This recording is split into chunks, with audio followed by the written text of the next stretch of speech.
বন্দি জীবন কাটিয়ে ঘরে ফেরার আনন্দে ফিলিস্তিনিরা ইসরায়েলিদের হাত থেকে মুক্তি পেয়ে গাজা উপত্যকার পশ্চিম তীরে ফিরেন তারা। বছর বাদে প্রিয় মানুষদের আবার চোখের সামনে পেয়ে উল্লাসে মাতেন উপত্যকার ফিলিস্তিনিরা।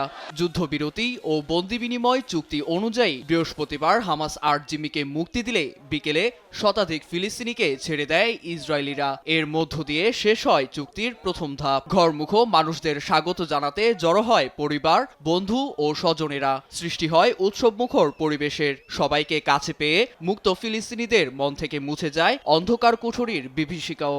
وقف المجازر والمذابح اللي صار আমরা বর্বরতার শেষ চাই। সবার মাঝে ফিরতে পেরে জেলের দুঃখ কষ্টগুলো সব হারিয়ে গেছে।